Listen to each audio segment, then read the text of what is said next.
जय माता दी दोस्तों, आप सभी को हलषष्ठी व्रत की हार्दिक शुभकामनाएं। दोस्तों, आज हम सुनेंगे हलषष्ठी व्रत यानी हलछठ व्रत की व्रत कथा, जो इस प्रकार है। एक नगर में दो स्त्रियां रहती थीं।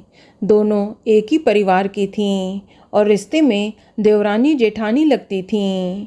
देवरानी का नाम सलोनी था, जो बड़ी ही नेक, सदाचारणी और दयालु थी। वह स्वभाव से ही बड़ी दुष्ट थी। एक बार दोनों ने हलछठ का व्रत किया। विधिवत पूजन इत्यादि करने के बाद शाम को दोनों भोजन के लिए थालियां परोसकर ठंडी होने के लिए रखकर बाहर जा बैठीं। उस दिन सलोनी ने खीर तथा तारा ने महेरी बनाई थी। अचानक दो कुत्ते उनके घर में घुसे और भोजन खाने लगे। अंदर से चप-चप की आवाज़ आई तो दोनों अपने अपने कक्ष में भीतर जाकर देखने लगीं। सलोनी ने कुत्ते को खीर खाते देखा तो कुछ नहीं बोली तथा बर्तन में बची हुई बाकी खीर भी उसके आगे डाल दी। लेकिन तारा थाली में मुंह मारते हुए कुत्ते को देखते ही आग बबूला हो गई।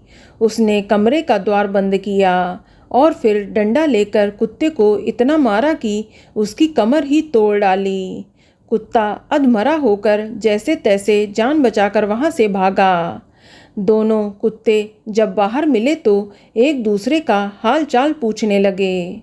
जो कुत्ता सलोनी के यहाँ गया था वह बोला कि मैं जिसके कक्ष में गया था वह स्त्री तो बड़ी ही भली औरत थी।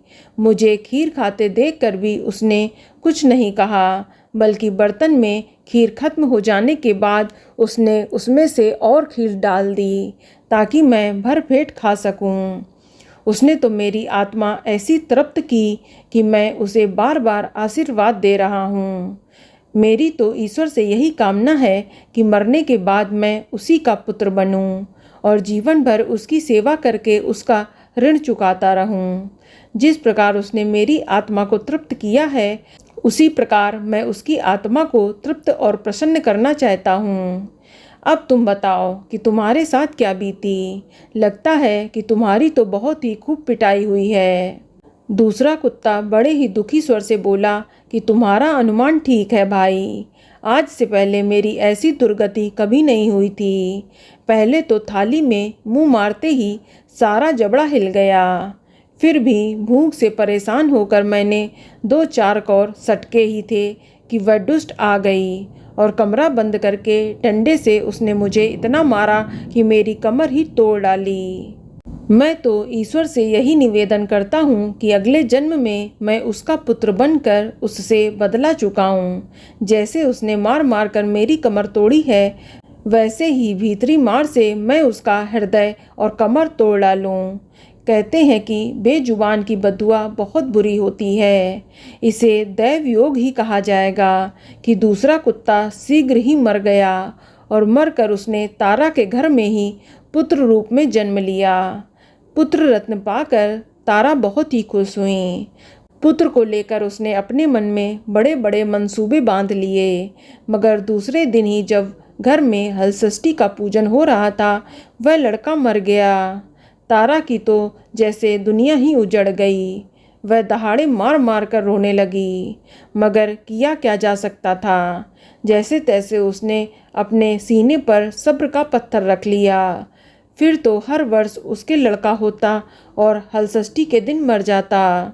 जब 3-4 बार ऐसा हुआ तो तारा को इस पर कुछ संदेह हुआ कि आखिर मेरा लड़का हलषष्ठी को ही क्यों मरता है। फिर एक रात सपने में उसे वही कुत्ता दिखाई दिया। उसने कहा, मैं ही बार बार तेरा पुत्र होकर मृत्यु को प्राप्त हो रहा हूँ। तूने मेरे साथ जो व्यवहार किया था, मैं उसी का बदला चुका रहा हूँ। तारा बहुत दुखी हुई और उसने अपने किए का प्रायश्चित करने का उपाय पूछा। तब उस कुत्ते ने बताया कि अब से हलछठ के व्रत में हल से जुता हुआ अन्न तथा गाय का दूध दही ना खाना, होली की बुनी हुई बाल तथा होली की धूल आदि हलछठ पूजा में चढ़ाना। तब कहीं मैं तेरे घर में आकर जीवित रहूँगा। पूजा के समय यदि तारक गढ़ छिटकें तो तू समझना कि अब मैं यहाँ जीवित रहूँगा। तारा ने वैसा ही किया और इस हलषष्ठी के व्रत के प्रभाव से उसकी संतान जीने लगी। तभी से संतान कामना और सुख सौभाग्य के लिए ये व्रत किया जाने लगा। तो बोलो हलछठ मैया की जय। तो दोस्तों, ये कहानी आपको अच्छी लगी तो कमेंट में जय छठी मैया या जय माता दी ज़रूर लिखें। इस वीडियो को लाइक करें, शेयर करें और साथ ही साथ चैनल को सब्सक्राइब करें। धन्यवाद।